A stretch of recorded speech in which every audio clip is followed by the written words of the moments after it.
يا بابا، يا بابا، يا حاج، يا بابا. ايه يا ابني؟ ايه يا ابني؟ خير؟ تعالى عايزك في كلمة.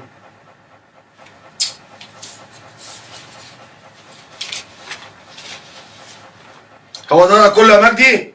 ايوه. تعالى اقعد. اقعد بس هنا تابعه دي، اقعد بعيد عني. حاضر تنعير تنعير. حاضر. انا عايز اقول لك على حاجة يا بابا. اتفضل. انا قررت اخطب. قررت ايه يا اخويا؟ اخطب. تخطب؟ اه تخطب؟ اه. اللهم صل على النبي. زغرات يا محمد ابنك عايز يخطب. بسم الله ما شاء الله. ومين بقى ست الحسن والجمال اللي عايز تخطبها؟ واحدة صاحبتي بتاع كلية. ده من امتى الكلام ده؟ لا ده من بدري. بسم الله ما شاء الله، الله اكبر عليك. الله اكبر. انت ما بتحسش؟ ليه طيب؟ انت ما فيش عندك جواك اي حاجه كده خالص؟ هخطب بس. تخطب؟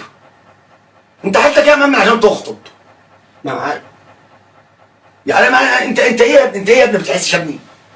انت ما بتحسش يعني ايه تخطب يعني ايه تخطب وتتجوز دي؟ انت احنا يا ابني لاقيين ناكل يا ابني، احنا لاقيين ناكل عشان تخطب. ما انت خاطب ومتجوز وجبت عيال.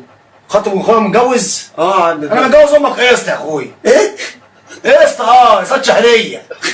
تضحك على ايه؟ بتضحك على ايه؟ انت يا ابني مجنون؟ انت بقى هي بقى ايه بقى؟ شغل التربيه والدلع و هات يا بابا خد واعمل لي يا بابا حاضر. ايه كمان هتجيب لنا واحده كمان وتقول لي اخطب؟ ما انا معايا 10000 جنيه اجيب الشبكه على طول. مش جبتهم منين 10000 جنيه؟ ما انا مش شغل. ما انا شغل. من امتى يا مأمن انت كمان معاك 10000 جنيه؟ ما انا مش شغل. انت يا ابني حس. ما انا يا ابني اللي جواك ده ايه؟ انت هنا ميه؟ في ميه جوه؟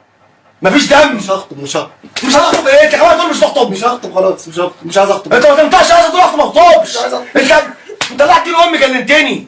انت كلمتني في حياتي يا اخي. انت بهدلتني. ارحم امي بقى يا اخي. ارحم امي بقى. ارحم امي.